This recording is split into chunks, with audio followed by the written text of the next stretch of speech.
القصرية المراقية مستهدفة دبابة.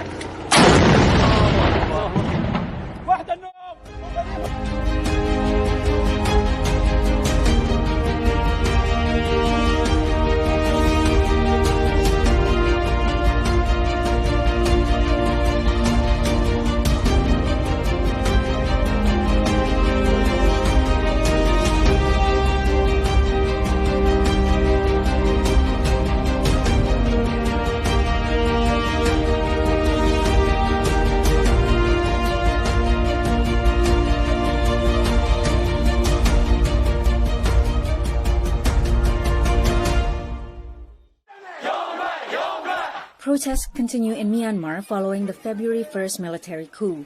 On Wednesday, President Joe Biden announced he is imposing new sanctions on the country's military leaders, their business interests, and family members. Those are on top of sanctions already applied starting in 2017 for atrocities against Myanmar's Rohingya minority. We will identify at first round of targets this week, and we're also going to impose strong exports controls.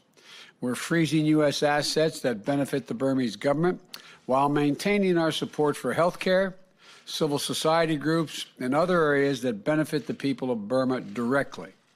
And finally, with few economic ties and sanctions already in place, U.S. leverage on Myanmar is limited. But sanctions targeting the junta matched by U.S. allies can be effective, according to analysts. The way the generals think, but maybe in cooperation with other parties, the Japanese, for instance, who are major players in the economy, the U.S. can help shift the cost-benefit analysis a little bit and incentivize compromise and a return to democracy.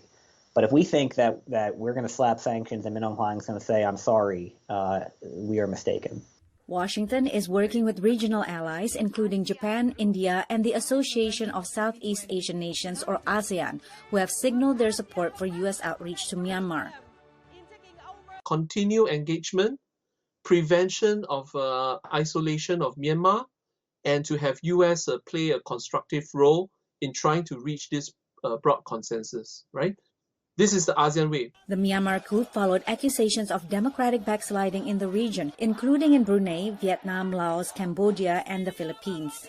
Addressing them in the context of strategic competition with China is seen as a challenge for the administration.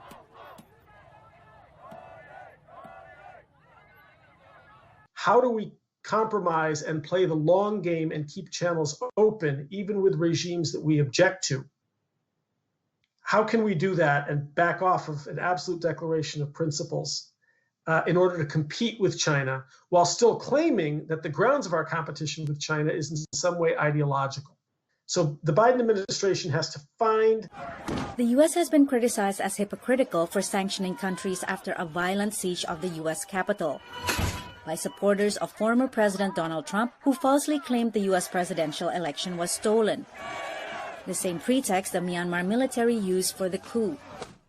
I don't think it was ever all that effective when U.S. officials went into Southeast Asian states preaching, but now they'll just be laughed at. So the idea of the U.S. as... National Security Advisor Jake Sullivan says there is bipartisan support for Myanmar sanctions, but acknowledged America has work to do at home as well.